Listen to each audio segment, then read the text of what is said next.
Hello and வணக்கம் மக்களே. நம்ம இன்னைக்கு India south Africa second ODI match review தான் பார்க்க போகிறோம். ஸோ ஒரு தரமான மேட்ச்னு தான் சொல்லணும். பிகாஸ் சவுத் ஆஃப்ரிக்கா அந்த மேட்ச்சை ஜெயிச்சு சீரீஸில் ஒன்றும் அலைவாக இருக்காங்க.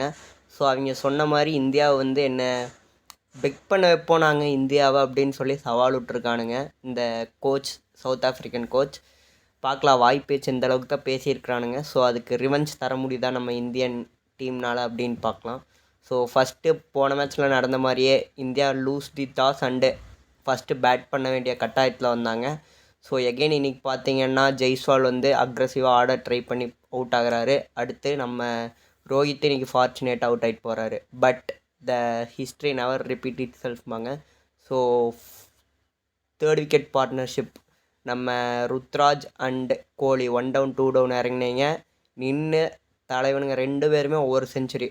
தலைவன் போன மேட்ச் தான் ஒரு செஞ்சுரி போட்டான், இந்த மேட்ச்சு திரும்ப ஒரு செஞ்சுரி. ருத்ராஜ் அவரோட பேருக்கு ஒரு செஞ்சுரி. ஸோ 2 பேர் கட்டங்கட்டி அடிச்சுட்டு போயிட்டானுங்க. ஸோ 100 அடித்ததுக்கப்புறம் இதுக்கு மேலே எவன்டா ஆடுறதுங்கிற மாதிரி அவனுங்களும் அவுட் ஆகிட்டு போயிட்டாங்க. ஒன்று நின்று ஆடி இருந்தால் டீம் இந்தியா ஸ்கோர் இன்னும் கொஞ்சம் மேலே வந்திருந்தால் இந்தியா ஒரு வேளை இந்த மேட்ச்சை ஜெயிச்சு சீரீஸை பாக்கெட்டுக்குள்ளே போட்டு வந்திருக்கலாம். But well played both of them. Because அவங்க பங்குக்கு அவங்க ஸ்கோர் அடிக்க வேண்டியதை அடிச்சிட்டாங்க. அதர் தென் தட் ராகுல் அண்ட் ஜடேஜா கடைசியில் பார்த்தீங்கன்னா நீங்கள் ஒரு கடைசி 5 ஓவருக்கு 5 விக்கெட் 6 விக்கெட் கையில் இருக்கிறப்போ மயிரே போச்சுன்ட்டு பார்த்தீங்கன்னா சிங்கிள் தட்டிகிட்டு இருந்தானுங்க பைத்தியார பயிலுங்க. ஒரு அட்டாக்கிங் கிரிக்கெட் ஆடணுன்னு கூட ஒரு அவஸ்தை இல்லை. பிகாஸ் அவனுங்க என்ன நினச்சிட்டானுங்களாட்டுக்குது 350 எவன் சேஸ் பண்ண போகிறான் அப்படின்னு ஒரு தெனாவெட்டில் ஆடின மாதிரி தான் இருந்துச்சு. பிகாஸ் கடைசியில் அவனுங்க 50 ஓவர் கிட்டத்தட்ட போகிறப்ப இந்தியா பவுண்ட்ரி அடிக்கணும்னு யோசிக்கவே இல்லை.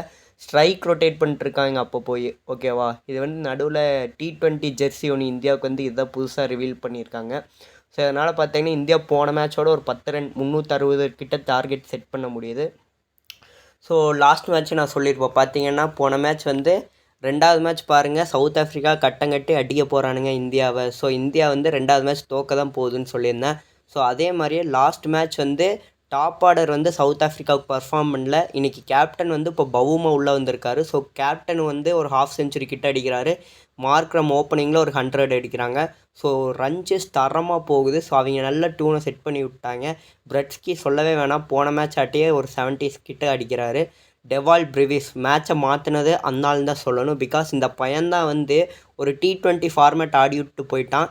என்ன தான் T20 ஃபார்மேட் ஆகி அவுட் ஆகிட்டு போயிருந்தாலும் பிரிவிஸ் அடித்ததுனால தான் ரன் ரேட் குறைஞ்சது. அதனால தான் என்ன தான் சவுத் ஆஃப்ரிக்கா கடைசி நேரத்தில் விக்கெட் இழந்தாலும் அந்த டார்கெட்டை கடைசியில் போய் சேஸ் பண்ண முடிஞ்சுச்சு. லைக் பாஸ், அதாவது டெய்லாண்டர்ஸ் கொஞ்சம் லோயர் மிடில் ஆர்டர் பேட்ஸ்மேன் அடித்து இந்த மேட்ச் ஒரு ஹிஸ்டாரிக் ரன் சேஸை பண்ண முடிஞ்சு. ஸோ என்னோடய ப்ரெடிக்ஷன் என்னென்னா இந்தியா சனிக்கிழமை நடக்கிற மேட்ச்சில் ஒரு நல்ல டார்கெட்டை சேஸ் பண்ணி இந்த சீரீஸை 2-1 ஜெயிக்க போகிறாங்கங்கிறது என்னோடய ப்ரெடிக்ஷன். ஸோ வெயிட் பண்ணி பார்க்கலாம் அந்த மேட்ச் எப்படி இருக்குதுன்னு. ஸோ ஏதாவது உங்களுக்கு மேட்ச் ரிவ்யூ வேணுன்னா கீழே சொல்லுங்கள்.